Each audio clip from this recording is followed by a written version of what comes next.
El día que descubrí que Lucía me había traicionado, no hubo gritos ni reproches.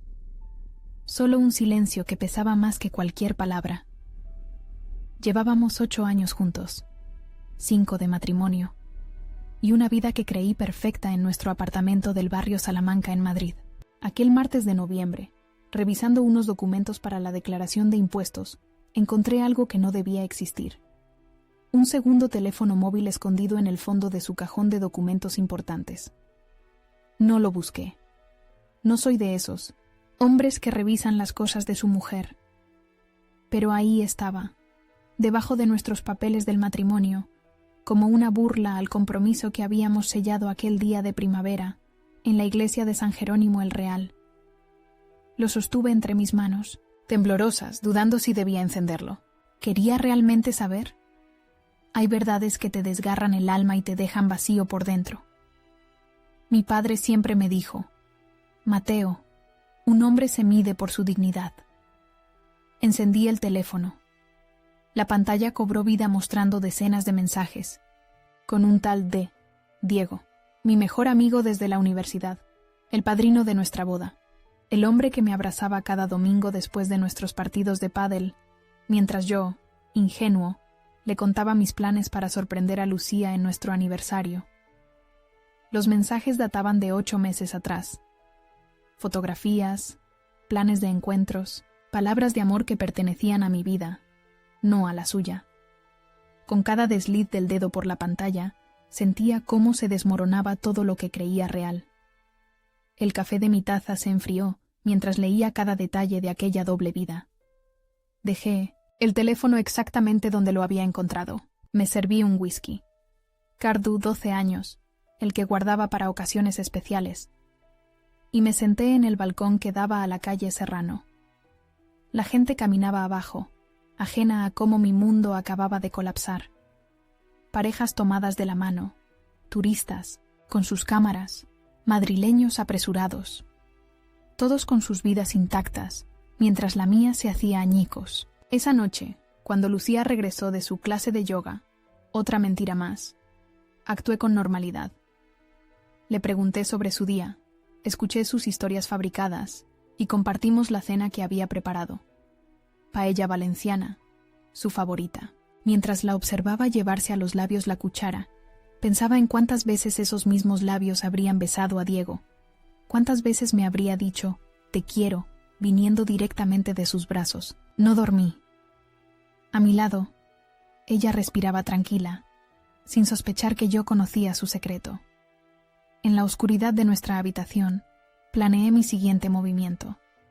No sería un escándalo, ni violencia, ni una confrontación dramática. No, sería algo más sutil, más profundo, algo que les mostrara a ambos exactamente lo que habían destruido. Mi abuelo Manuel, un viejo castellano de pocas palabras pero mucha sabiduría, siempre decía: la venganza es un plato que se sirve frío, pero el perdón es un camino que se recorre solo. Yo no estaba listo para perdonar, pero tampoco quería convertirme en un hombre consumido por el rencor. Quería justicia. Quería que sintieran el peso de su traición, pero a mi manera, sin perder mi esencia en el proceso. Al amanecer, tomé una decisión. Les mostraría lo que habían perdido, no con reproches ni con ira, sino dejándoles ver claramente el valor de lo que habían tirado a la basura. Mi plan comenzaría ese mismo día, con una sonrisa en los labios y una determinación fría en el corazón. Me levanté antes que ella. Preparé café y tostadas como cada mañana. Cuando Lucía entró a la cocina, le di un beso en la mejilla y le dije que tenía una sorpresa para el fin de semana. Sus ojos brillaron con interés, o quizás con culpa, mientras me preguntaba de qué se trataba. «Ya lo verás», respondí, saboreando el inicio de mi plan. «Será algo que nunca olvidarás». Y tenía razón. Ni ella ni Diego olvidarían jamás lo que estaba a punto de suceder. Ese mismo día llamé a Carlos, mi primo abogado. Nos encontramos en una cafetería del Paseo de la Castellana, lejos de mi oficina y de cualquier lugar donde pudieran vernos conocidos comunes. Carlos siempre fue más hermano que primo. Creció conmigo en Valladolid antes de que yo me mudara a Madrid por trabajo. ¿Estás seguro de esto, Mateo?, me preguntó después de escuchar mi relato, sus ojos mostrando una mezcla de compasión y preocupación. Podrías simplemente confrontarlos, divorciarte, seguir adelante. Removí el azúcar de mi cortado mientras contemplaba el tráfico madrileño a través del ventanal. No quiero un divorcio escandaloso donde todos nuestros amigos tengan que elegir bandos. No quiero ser ese hombre amargado que cuenta a todo el mundo cómo su mujer lo engañó con su mejor amigo. Quiero algo más elegante. Carlos asintió, comprendiendo. Mi plan era meticuloso. Durante los siguientes 3 meses, reorganizaría silenciosamente mis activos. No para ocultar dinero, nunca haría algo ilegal, sino para preparar mi nueva vida. Mientras tanto, le haría creer a Lucía que estaba planeando una renovación de votos por nuestro 5º aniversario. ¿Y estás seguro de que ella no sospechará nada? Las mujeres tienen un 6º sentido para estas cosas, comentó Carlos, mientras pedía otro café. Lucía está tan ocupada con su doble vida que apenas nota lo que sucede en la nuestra. Respondí con una amargura que intenté disimular. Además, ya he empezado a dejar pistas. Ayer, accidentalmente, dejé abierta en mi ordenador una página de resorts en las Maldivas. Mi siguiente paso fue contactar con Elena, la hermana de Lucía. Siempre tuvimos buena relación, y sabía que ella valoraba la honestidad por encima de los lazos familiares. Nos encontramos en el retiro un sábado por la mañana, mientras Lucía, supuestamente, estaba en un retiro de yoga. Otra mentira para verse con Diego. Elena escuchó en silencio, sus ojos humedeciéndose a medida que le mostraba algunas capturas de pantalla que había tomado del teléfono secreto. No le conté mi plan completo, solo lo suficiente para que entendiera mi posición. Siempre pensé que eras lo mejor que le había pasado a mi hermana, dijo finalmente, apretando mi mano sobre el banco del parque. Hagas lo que hagas, cuentas con mi apoyo, Mateo. Las semanas siguientes fueron un ejercicio de autocontrol. Cada mañana me levantaba interpretando el papel del marido devoto. Besaba a Lucía, le preparaba el desayuno, y fingía no notar cómo se escabullía para enviar mensajes a Diego cuando creía que no la observaba. Por las noches, cuando ella dormía, avanzaba con mi plan. Compré un pequeño apartamento en Valencia, mi ciudad natal, a través de una sociedad que Carlos me ayudó a crear. Transferí parte de mis ahorros a una cuenta nueva. Empecé a enviar discretamente mis pertenencias más preciadas a casa de mis padres. Libros, fotografías familiares, recuerdos de mi vida antes de Lucía. En la oficina, solicité un traslado a nuestra sede en Valencia. Como director financiero de la empresa, no fue difícil conseguirlo, aunque pedí absoluta discreción hasta que fuera oficial. Mientras tanto, seguía alimentando la fantasía del aniversario perfecto que Lucía ya había empezado a comentar con sus amigas. Un martes, coincidí casualmente con Diego en el gimnasio. Me saludó con su habitual efusividad, dándome una palmada en la espalda. Sentí un escalofrío de repulsión, pero mantuve la compostura, sonriendo como si nada pasara. «Oye, estoy organizando una sorpresa para Lucía por nuestro aniversario», le dije mientras hacíamos estiramientos. «Quiero que sea algo inolvidable». Sus ojos evitaron los míos por un segundo. «Claro, lo que necesites, hermano. De hecho, ¿podrías ayudarme a organizar una cena con todos nuestros amigos para el viernes anterior? Quiero anunciar algo especial». Diego aceptó, probablemente aliviado de poder compensar su traición con este pequeño favor. Lo que él no sabía era que esa cena sería el escenario de mi plan, el momento en que todo cambiaría. 2 días antes del evento, reservé mesa en el Paraguas, uno de los restaurantes más exclusivos de Madrid. Invité a nuestros amigos más cercanos, a la familia de Lucía, incluso a mis padres que vendrían desde Valencia. Todos pensaban que celebraríamos nuestro amor. Solo yo sabía la verdad. La noche anterior, mientras Lucía dormía, preparé un sobre con copias impresas de algunas conversaciones seleccionadas entre ella y Diego. No las más explícitas. No quería humillarla públicamente, sino aquellas que revelaban la profundidad y duración de su engaño.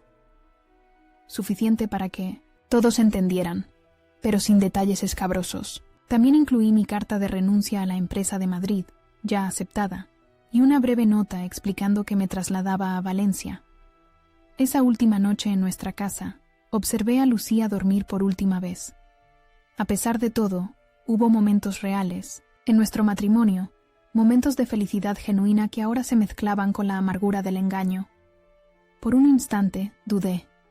¿Era este el camino correcto? Pero entonces recordé la frialdad con la que ella había mantenido su mentira, día tras día, mirándome a los ojos mientras destrozaba nuestra vida en común. Mañana sería el día en que todo terminaría, no con gritos ni con violencia, sino con la verdad expuesta ante todos, con dignidad y con la certeza de que, después de esto, podría reconstruir mi vida sobre cimientos honestos. El viernes llegó con ese aire especial que tienen los días decisivos. Me desperté antes del amanecer, observando por última vez el techo de la que había sido nuestra habitación durante 5 años. Lucía dormía plácidamente, ajena al terremoto que estaba por sacudir su perfecta doble vida. Me levanté con sigilo, preparé café y me vestí con el traje que había apartado para la ocasión. Azul marino, camisa blanca, la corbata burdeos que Lucía me regaló en nuestro primer aniversario. Un detalle irónico que solo yo apreciaría. Cuando ella despertó, la recibí con una sonrisa y un beso en la frente. «Feliz casi aniversario», le dije, ofreciéndole una taza de café. Sus ojos brillaron con lo que interpreté como culpa disfrazada de emoción. «Estoy tan nerviosa por la cena de esta noche», confesó. «¿De verdad no me vas a dar ninguna pista sobre tu sorpresa?» «Arruinaría todo el efecto», respondí. «Solo puedo decirte que será inolvidable». Durante el día, mantuve la normalidad en la oficina mientras ultimaba los detalles. A las 6, me reuní con Carlos en un bar cercano al restaurante para entregarle los sobres. «¿Estás completamente seguro?», me preguntó por última vez, sosteniendo el paquete como si fuera una bomba a punto de estallar. «Más que nunca», afirmé. «A las 9:30, cuando levante mi copa para el brindis, es tu señal». A las 8 en punto, Lucía y yo llegamos a El Paraguas. Ella resplandecía con un vestido negro que dejaba al descubierto sus hombros. La observé saludar efusivamente a cada invitado, deteniéndose un segundo más de lo necesario cuando abrazó a Diego. Un gesto imperceptible para los demás, pero cristalino para mí. La velada transcurrió como en cámara lenta. Las risas, las conversaciones cruzadas, las anécdotas compartidas. Todo parecía tener un eco distante mientras esperaba el momento preciso. Lucía, sentada a mi derecha, apretaba ocasionalmente mi mano bajo la mesa, quizás intuyendo que algo importante estaba por suceder, aunque jamás imaginaría qué. Diego, ubicado estratégicamente al otro lado de la mesa junto a su novia oficial, otra víctima inconsciente en esta tragicomedia, evitaba mi mirada mientras participaba en las conversaciones con un entusiasmo forzado. A las 9:25, el camarero sirvió champán en todas las copas. Vi a Carlos entrar discretamente y sentarse en una mesa cercana, con el paquete de sobres listo. Mi corazón latía con fuerza, pero mi determinación era inquebrantable. Me puse de pie y golpeé suavemente mi copa con un cubierto. El tintineo cristalino silenció las conversaciones y todas las miradas se dirigieron hacia mí. «Queridos amigos y familia», comencé, sintiendo el peso de cada palabra. «Gracias por acompañarnos en esta noche tan especial.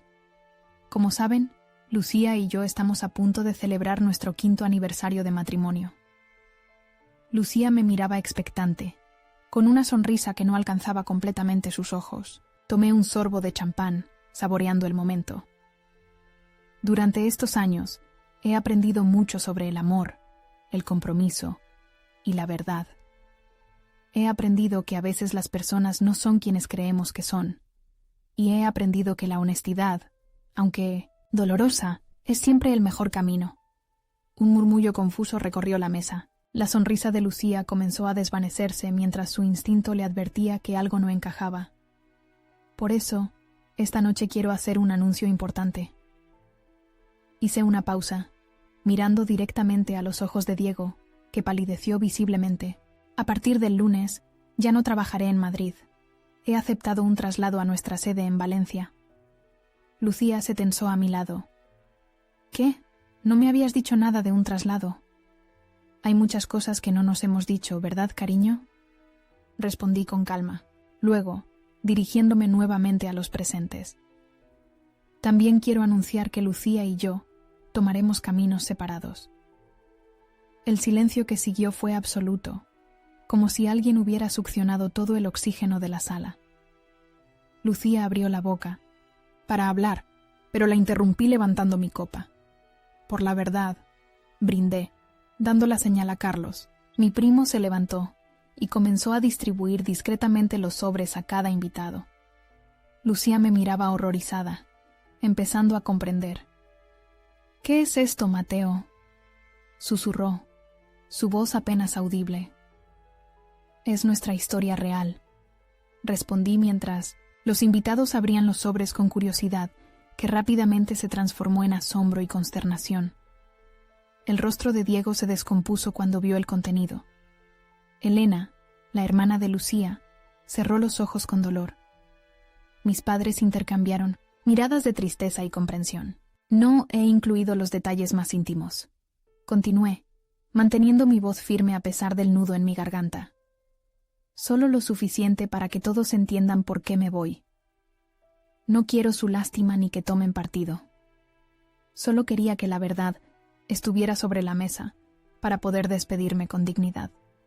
Lucía, con lágrimas corriendo por sus mejillas, intentó tomar mi mano. La retiré suavemente. «Te amé sinceramente», le dije en voz baja, «y eso nadie podrá quitármelo». Me levanté, dejé mi servilleta sobre la mesa y saqué un sobre adicional que coloqué frente a Lucía. «Aquí están los papeles del divorcio, ya preparados. Mi abogado se pondrá en contacto contigo la próxima semana. He sido justo con la división de bienes». Antes de que pudiera responder, me dirigí a todos. «Por favor, disfruten la cena. Está pagada. Lamento el espectáculo, pero creí que merecían saber la verdad». Con un último vistazo a la mesa, donde Diego parecía haberse encogido en su silla y Lucía lloraba silenciosamente, me dirigí hacia la salida. Elena se levantó y me abrazó al pasar. «Te quiero, cuñado», susurró. «Cuídate». La noche madrileña me recibió con su fresco abrazo mientras caminaba hacia el hotel donde había reservado habitación. Mi maleta ya estaba allí, junto con los billetes para Valencia del día siguiente. Sentía una extraña mezcla de dolor y liberación.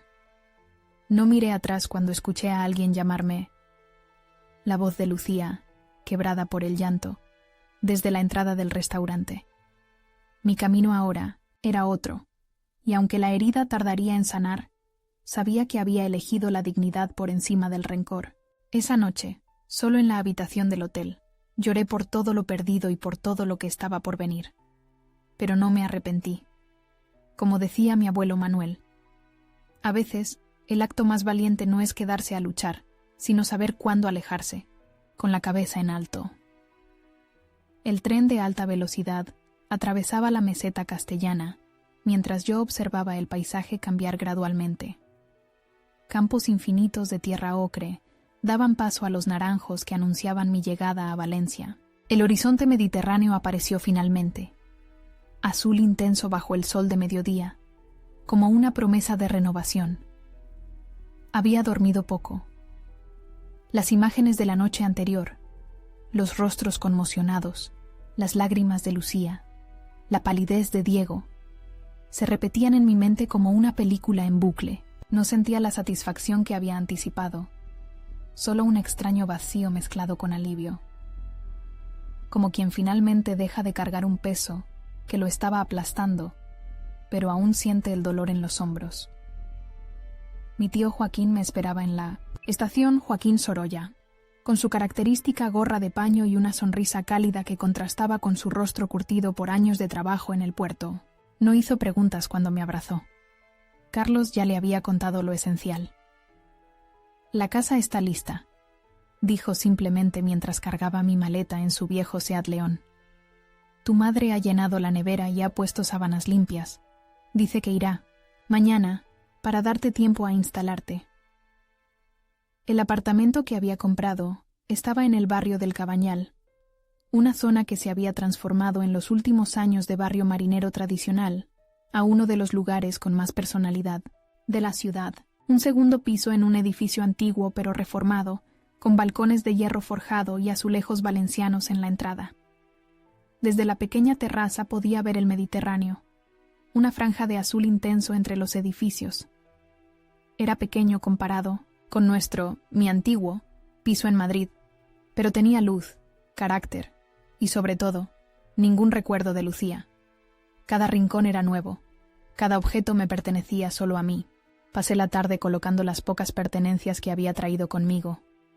Libros, algo de ropa, algunos objetos personales que había rescatado discretamente durante las últimas semanas. Esa primera noche en Valencia me senté en la terraza, con una copa de vino tinto de Requena, y contemplé el mar mientras la ciudad se iluminaba. El teléfono, silenciado, acumulaba notificaciones que ignoré deliberadamente. Sabía que habría mensajes de Lucía, probablemente de Diego, seguramente de amigos comunes curiosos o preocupados. Todos podían esperar. Solo respondí al mensaje de Elena. «¿Has llegado bien?», con un simple «Sí, gracias por todo». Ella había sido mi único apoyo real dentro del círculo de Lucía, la única que había valorado la verdad por encima de los lazos familiares. El lunes me presenté en la oficina de Valencia, un edificio moderno en la Avenida de Francia, cerca de la Ciudad de las Artes y las Ciencias.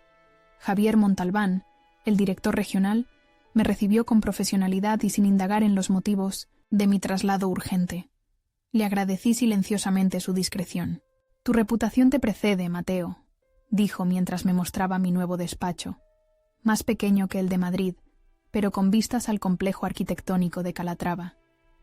«El equipo financiero necesita un líder con experiencia. Tenemos varios. Proyectos estancados que requieren una nueva perspectiva». Sumergirme en el trabajo resultó ser la mejor terapia. Durante ese primer mes, pasaba 12 horas diarias en la oficina, reestructurando procesos, conociendo al equipo, enfrentando desafíos que mantenían mi mente ocupada y alejada de Madrid. Por las noches, caía rendido en la cama, demasiado cansado para pensar en lo que había dejado atrás. Fue mi madre quien finalmente intervino. Un domingo que vino a almorzar, y me encontró trabajando en el ordenador mientras la paella se cocinaba. «No has venido a Valencia para enterrarte en vida, hijo», dijo con esa franqueza suya que no admitía réplica. Sus ojos, idénticos a los míos, me estudiaron con preocupación mientras cerraba mi portátil. Escapar del dolor trabajando como un loco es solo otra forma de no enfrentarlo. «No estoy escapando», protesté débilmente. «Estoy adaptándome». «¿Y has hablado con alguien sobre lo que pasó? ¿Has llorado siquiera?» No había llorado, no realmente, no desde aquella primera noche en el hotel. Había mantenido todo bajo control, encapsulado en un rincón de mi mente etiquetado como pasado. «No necesito llorar, mamá. Necesito seguir adelante». Ella suspiró, removiendo la paella con la experiencia de quien ha preparado cientos a lo largo de su vida. El aroma a azafrán y mariscos inundaba la pequeña cocina. «Seguir adelante no significa fingir que no duele, Mateo. Significa reconocer el dolor, darle su espacio y luego, solo luego, dejarlo ir». Esa noche, después de que mis padres se marcharan, encontré una caja que no recordaba haber desempacado. Dentro había fotos antiguas, cartas, pequeños recuerdos de mis años con Lucía. Mi madre debió colocarla estratégicamente en mi estantería. La abrí con manos temblorosas. Una fotografía en particular me golpeó como un puñetazo. Lucía y yo en Menorca, 3 años atrás, sonriendo a la cámara con el mar turquesa de fondo. Recordaba perfectamente ese día. la sensación de su piel salada por el mar bajo mis dedos, la certeza absoluta de que nuestro amor era inquebrantable. Qué ingenuo había sido. Por primera vez desde aquella noche en Madrid, permití que las lágrimas fluyeran libremente. Lloré por el amor perdido, por la confianza traicionada, por los años desperdiciados, por los hijos que nunca tendríamos. Lloré hasta quedarme sin aliento, abrazando esa fotografía como si pudiera recuperar algo de lo que habíamos sido. A la mañana siguiente, con los ojos hinchados pero el alma más ligera, realicé un ritual improvisado. Llevé la caja a la playa de la Malvarrosa, cerca de mi apartamento. Era temprano, y la orilla estaba casi desierta, solo algunos pescadores y corredores matutinos. Me senté en la arena y fui sacando cada objeto, cada fotografía, cada recuerdo. Los contemplé uno a uno, permitiéndome recordar los momentos buenos, reconocer que habían existido, que habían sido reales a pesar de todo. Luego, metódicamente, los fui rompiendo y depositando en una pequeña hoguera que encendí con cuidado. No era un acto de ira, sino de liberación. No estaba quemando a Lucía ni a nuestro pasado, sino a la versión de mí mismo que ya no existía. El hombre confiado, que creía entender el mundo y a las personas que amaba. Mientras las cenizas volaban hacia el mar, sentí que algo cambiaba dentro de mí. No estaba curado. Sabía que eso llevaría tiempo, pero había dado el primer paso real hacia mi nueva vida. Valencia ya no era solo un refugio temporal. Empezaba a sentirse como un hogar, un lugar donde podría, eventualmente, reconstruirme. 3 meses después de mi partida, Madrid seguía enviando ondas a mi nueva vida en Valencia, como un terremoto lejano cuyos temblores aún se sienten a kilómetros de distancia. Los papeles del divorcio avanzaban con la lentitud burocrática habitual. Cada documento que firmaba era otro nudo que se desataba. Carlos me mantenía informado, filtrando las noticias para protegerme de detalles innecesarios. Según él, la cena de aquella noche había tenido repercusiones que se extendieron, como ondas concéntricas. Diego había perdido su trabajo en el bufete de abogados donde era socio junior. Aparentemente, engañar al marido de tu amante, que además es tu mejor amigo, no encajaba con los valores éticos de la firma.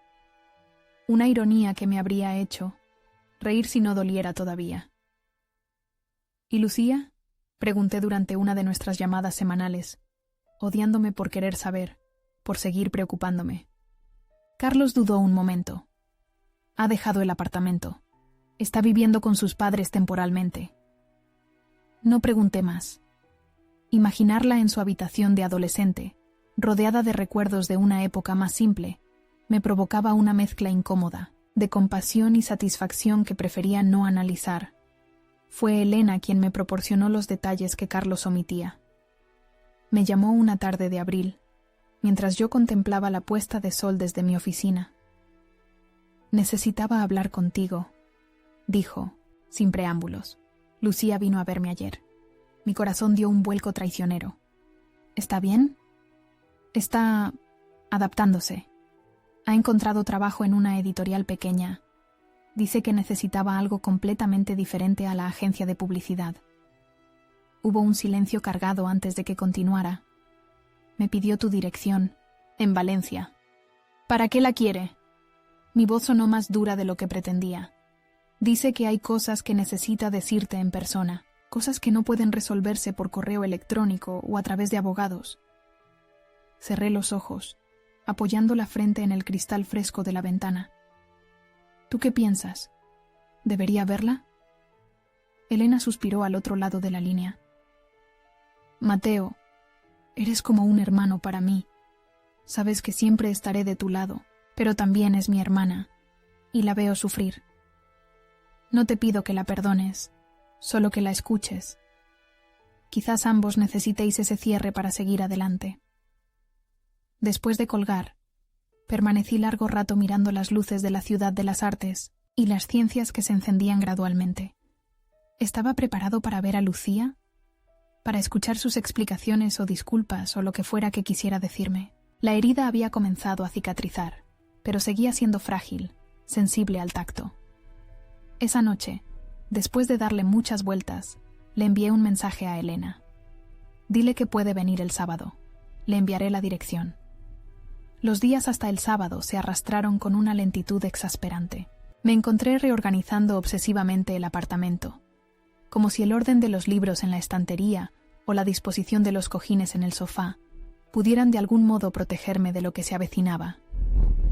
El sábado por la mañana salí a correr por la playa, intentando quemar la ansiedad que se acumulaba en mi pecho.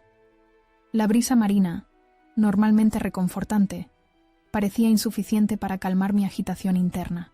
De regreso al apartamento, me duché y vestí con cuidado, optando finalmente por unos vaqueros y una camisa azul clara. Casual pero digno, nada que sugiriera que había dedicado 40 minutos a decidir qué ponerme. A las 12 en punto, el timbre sonó. Respiré hondo antes de abrir, preparándome para el impacto de verla después de tanto tiempo. Lucía estaba más delgada, con el pelo más corto, cayendo apenas hasta los hombros. Vestía de manera sencilla. Vaqueros, una blusa blanca, una chaqueta ligera. Nada que ver con la mujer siempre impecable y a la moda que recordaba. Sus ojos, esos ojos marrones que una vez me habían parecido el centro del universo, mostraban una vulnerabilidad que nunca había visto en ella. «Hola, Mateo», dijo con voz suave, casi un susurro. «Hola», respondí, haciéndome a un lado para dejarla pasar. «¿Quieres un café?» Ella asintió, siguiéndome hasta la pequeña cocina.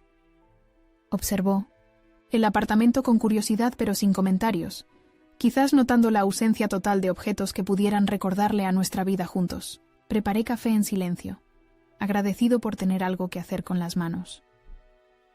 Cuando finalmente nos sentamos en el salón, con el mar visible a través de los ventanales, el silencio se volvió insoportable. «Es un lugar bonito», comentó finalmente. «Te pega. Gracias. Me gusta la luz». Palabras banales, como si fuéramos dos conocidos en una visita social. «¿Qué querías decirme, Lucía?» Ella jugueteó con su taza, reuniendo valor.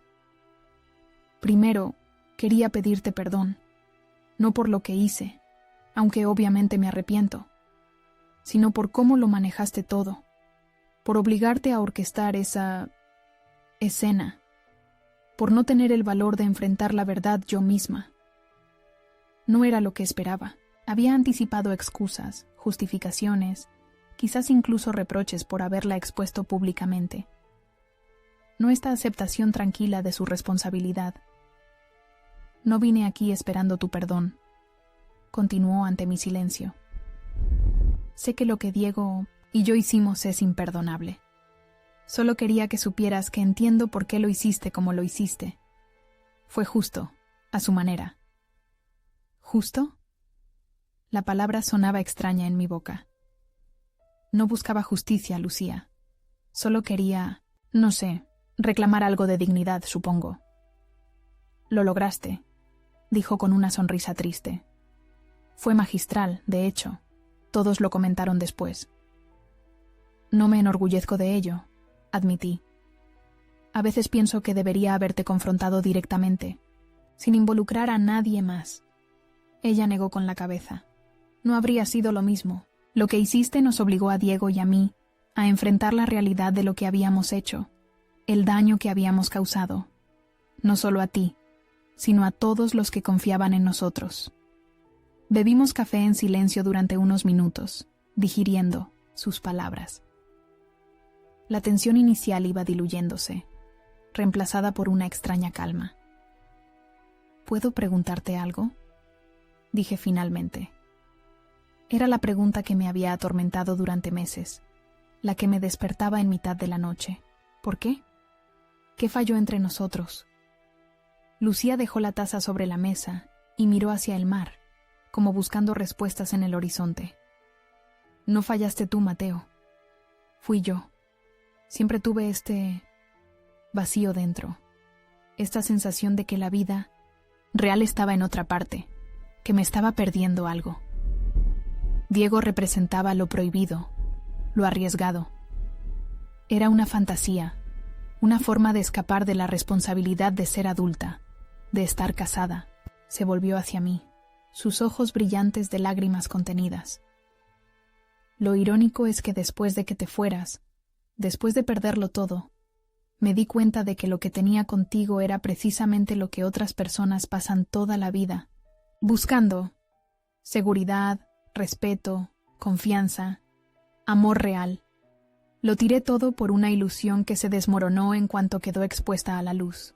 Sus palabras no ofrecían consuelo, solo confirmaban lo que ya sabía: que nuestra ruptura no había sido un fallo compartido, sino una decisión unilateral de destruir lo que teníamos. ¿Y Diego? Terminó hace tiempo. Aquella noche, de hecho, ni siquiera tuvo el valor de enfrentarse a las consecuencias. Me llamó al día siguiente para decirme que necesitaba espacio, que todo se había vuelto demasiado complicado. No pude evitar una risa amarga. Qué conveniente. Supongo que me lo merecía, dijo con resignación. Karma, o como quieras llamarlo. Cuando terminamos el café, la acompañé a la puerta. Había dicho lo que necesitaba decir, y yo la había escuchado. No había perdón, no había reconciliación. Solo dos adultos reconociendo el final definitivo de algo que una vez había sido importante. Gracias por recibirme, dijo en el umbral.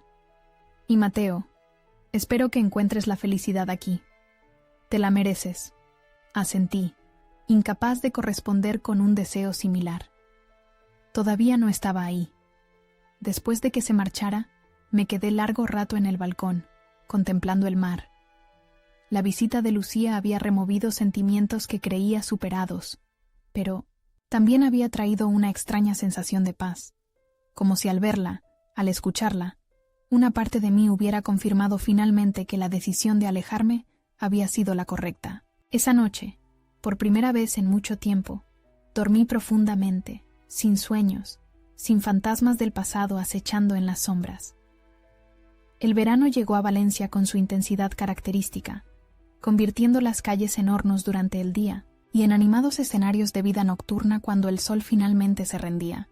Llevaba 6 meses en la ciudad y poco a poco había dejado de sentirme como un turista prolongado para convertirme en un habitante más. Mi rutina se había estabilizado. Trabajo en la oficina, donde el equipo financiero que dirigía comenzaba a dar resultados extraordinarios. Tardes en el gimnasio o corriendo por la playa, cenas ocasionales con nuevos amigos o con mi familia. Una vida tranquila, predecible, segura. A veces me preguntaba si esa seguridad era realmente lo que buscaba, o si solo estaba evitando volver a arriesgarme. Fue Tony, un compañero de trabajo que se había convertido en mi amigo más cercano en Valencia, quien me confrontó durante una cena en la terraza de mi apartamento. «Te has construido una vida perfectamente ordenada», comentó mientras servía más vino en nuestras copas. «Demasiado ordenada», diría yo. «¿Qué tiene de malo el orden?», pregunté, ligeramente a la defensiva. Tony, con su franqueza típicamente valenciana, no se anduvo con rodeos. «Nada, si es lo que realmente quieres. Pero te conozco lo suficiente para ver que estás funcionando en piloto automático. Vives como si estuvieras esperando que empiece tu vida real». Sus palabras me incomodaron precisamente porque contenían verdad. Desde la visita de Lucía, había alcanzado una especie de paz, pero era una paz estática, sin crecimiento. El divorcio se había finalizado oficialmente un mes atrás, y aunque había sentido alivio al firmar los últimos papeles, no había experimentado la liberación que esperaba. ¿Y qué sugieres? ¿Que me lance a una nueva relación antes de 1900? ¿Estar preparado? Tony negó con la cabeza. No hablo necesariamente de relaciones, aunque tampoco te vendría mal algo de compañía. Hablo de vivir, Mateo, de tomar riesgos, de permitirte sentir cosas, incluso si eso significa volver a exponerte al dolor. Aquella conversación resonó en mí durante días.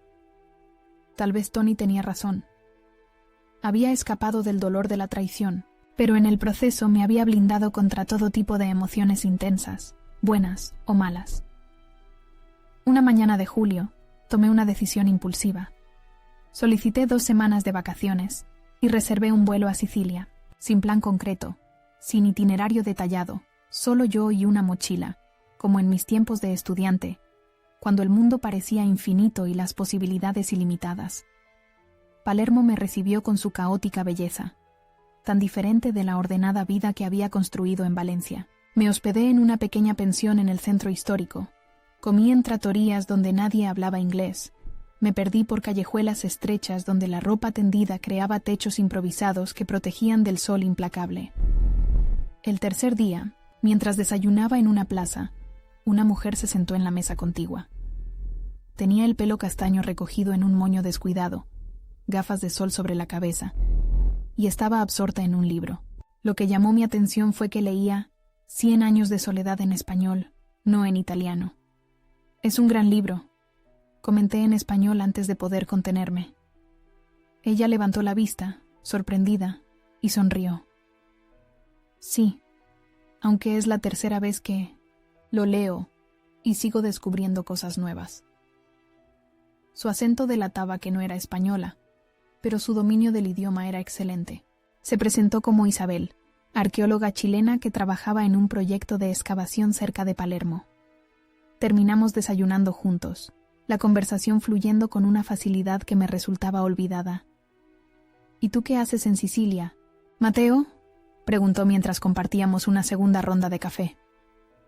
«Intento recordar cómo se siente vivir sin un plan», respondí con sinceridad. Su risa fue cálida, genuina. «Entonces estás en el lugar perfecto. Los sicilianos tienen una relación muy flexible con los planes. Isabel me invitó a visitar la excavación donde trabajaba, en las afueras de la ciudad. Lo que iba a ser una visita de cortesía se convirtió en toda una jornada explorando ruinas griegas y romanas bajo el sol siciliano, escuchando sus apasionadas explicaciones sobre cerámica antigua y sistemas de irrigación. Su entusiasmo era contagioso, su conocimiento fascinante. Al atardecer, mientras contemplábamos la puesta de sol desde un acantilado con vistas al Mediterráneo, me di cuenta de que no había pensado en Lucía, en Madrid o en mi pasado en todo el día. Por primera vez en mucho tiempo, estaba completamente presente en el momento. «¿En qué piensas?», preguntó Isabel, notando mi silencio. «En que llevaba mucho tiempo sin sentirme así». «¿Así cómo?». «Vivo». Los siguientes días se convirtieron en una exploración compartida.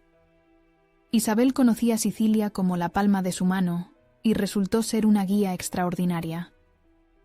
Visitamos templos griegos en Agrigento, pueblos medievales encaramados en montañas, mercados bulliciosos donde los vendedores gritaban ofertas en un dialecto incomprensible. No hubo romance, no en el sentido tradicional, pero hubo conexión, conversaciones profundas bajo estrellas sicilianas, risas ante situaciones absurdas, silencios cómodos que no necesitaban ser llenados. Isabel tenía su propia historia de dolor, un divorcio complicado, una carrera interrumpida, un reinicio en un país extranjero, y quizás por eso no había presión, solo comprensión mutua. «Todos cargamos cicatrices», me dijo una noche, mientras cenábamos en una terraza con vistas al mar. «Lo importante no es esconderlas, sino entender que forman parte de quienes somos ahora».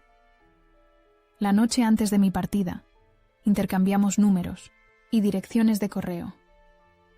No hicimos promesas imposibles de mantener, solo el compromiso sincero de mantenernos en contacto.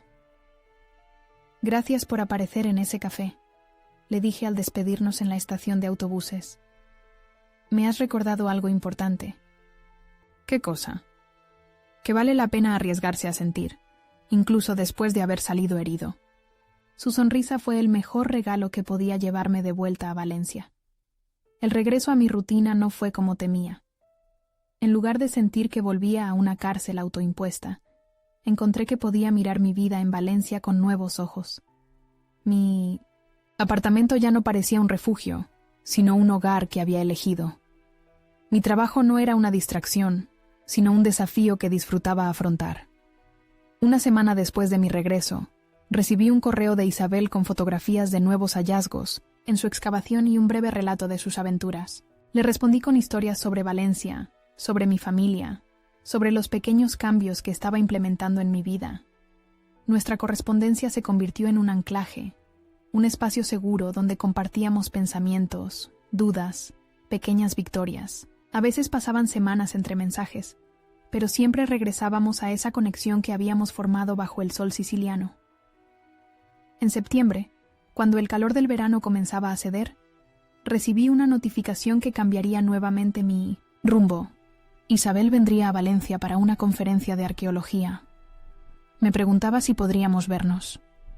La perspectiva de reencontrarla despertó en mí una mezcla de anticipación y nerviosismo que no había experimentado en mucho tiempo. No era la ansiedad paralizante del miedo, sino la energía vibrante de la posibilidad. Mientras preparaba mi apartamento para su visita, había insistido en que se quedara conmigo en lugar de en un hotel. Me encontré reflexionando sobre el extraño camino que me había llevado hasta ese momento. La traición de Lucía, que en su momento pareció el fin de mi mundo, ahora se veía como un doloroso pero necesario punto de inflexión en mi vida. No sabía qué traería el futuro con Isabel, si seríamos amigos, amantes, o simplemente dos personas cuyas vidas se habían cruzado brevemente. Pero por primera vez en mucho tiempo, la incertidumbre no me aterrorizaba. Había aprendido que algunas heridas nunca desaparecen completamente, pero que las cicatrices pueden convertirse en mapas que nos guían hacia versiones más auténticas de nosotros mismos. Cuando mi teléfono sonó con un mensaje de Isabel anunciando que su avión acababa de aterrizar, sonreí. Estaba listo para este nuevo capítulo, fuera cual fuera su duración. Estaba listo para vivir de nuevo.